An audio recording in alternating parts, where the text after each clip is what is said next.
There's a very specific kind of magic that only early PlayStation games seem to have. It's that slightly crunchy sound design, the bright, almost toy-like environments, the feeling that everything is just a little bit unhinged, but completely confident about it. And right at the heart of that era sits Crash Bandicoot 2: Cortex Strikes Back. For a lot of people, this wasn't just a sequel, it was the sequel. The moment a good game turned into something iconic. Today, I want to go back, not just to relive it, but to really look at why Crash 2 still holds up, what it improved, and why it might just be the best Crash game in the original trilogy. Before we can talk about Crash 2, we need to talk about where it came from. The original Crash Bandicoot was honestly kind of brutal. It looked incredible. For its time, sure, Naughty Dog were basically flexing the PlayStation hardware like it owed them money.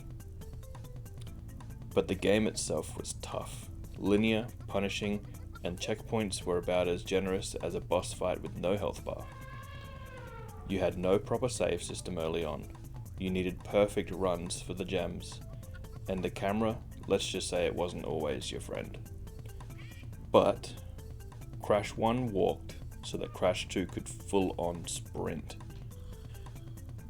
Crash 2 doesn't just improve things, it redesigns the entire experience. First, the hub world. Instead of a single linear path, you now have the warp room, a clean, simple, and honestly genius design choice. 5 levels per room, clear progression, instant replayability. It gives the game structure without killing the momentum. Then there's the save system.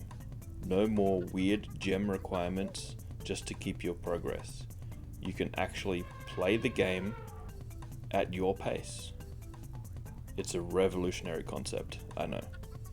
And the controls, tightened up beautifully.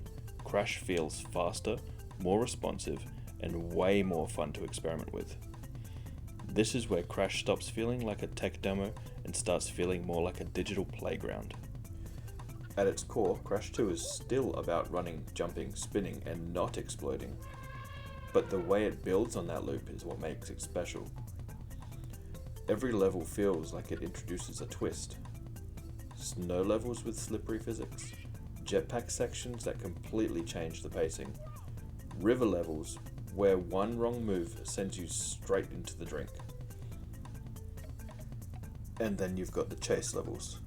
A polar bear chasing you, or maybe it's a giant boulder chasing you like you're Indiana Jones. It constantly throws new ideas at you but never overstays its welcome. That's the key. Crash 2 understands restraint. It gives you just enough of a mechanic to enjoy it, and then it moves on before it gets stale. Now, the level design. This is where Crash 2 really shines. The level design is tight, like suspiciously tight for PlayStation 1. Every jump feels intentional. Every crate placement feels like it was put there by someone who knew exactly how the player would mess it up.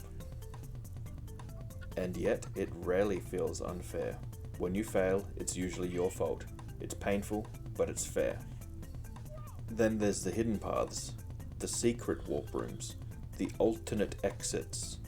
This game loves secrets, and more importantly, it rewards curiosity.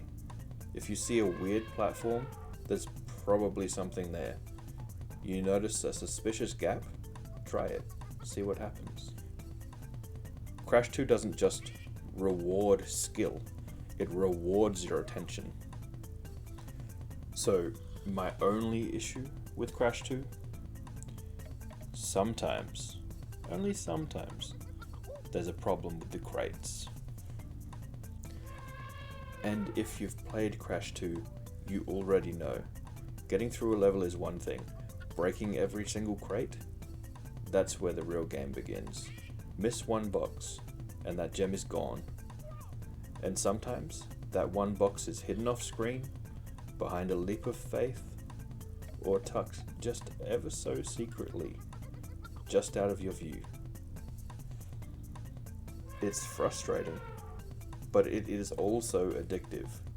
Crash 2 turns completionism into a challenge that feels earned. When you finally get that clear gem, it's not luck, it's a victory that you earned. Alright, so let's be honest. The bosses in Crash 2, they aren't the main event, but they do their job.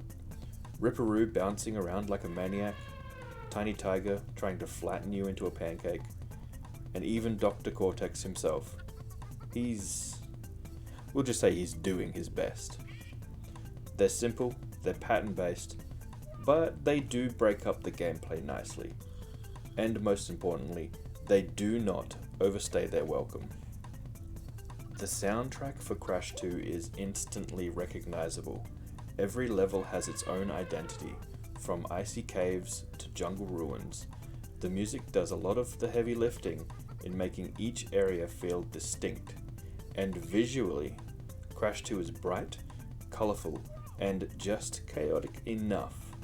It has personality, it doesn't try to be realistic, and it leans into being a cartoon. And that's exactly why it still works today. So the big question that everyone's asking, does Crash Bandicoot 2 still hold up today? And honestly, yeah, it does. The controls are still tight, the level design is still strong, and the pacing is still better than a lot of modern platformers are today. Sure, some parts can feel a bit dated, the trial and error moments, the hidden crates, but those are also part of its identity. Crash 2 isn't trying to be forgiving, it's trying to be satisfying. So in my opinion, why is it the best in the trilogy? Well, Crash 1 laid the foundation, and Crash 3 added more mechanics, but Crash 2 is the balance. It takes everything that worked, removes most of what didn't, and delivers a focused and polished experience. It doesn't overcomplicate things, it just gets them right. Crash Bandicoot 2 isn't just a great sequel, it's a reminder of what happens when developers listen, refine, and build on a solid idea. It's tighter, smarter, and more fun than what came before it, and even now, decades later, it still feels good to pick up and play. It's not just nostalgia, it's good design. And honestly, sometimes that's all you need. Alright, that's going to do it for today's video.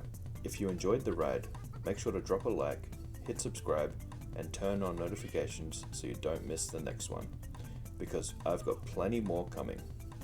A big shout out to MistuhJay, that's my other channel, go check it out if you haven't already. And hey, if you've made it this far, I appreciate you. You're officially part of the vibe. But for now, stay chill, stay gaming, and let's keep the vibes alive until next time.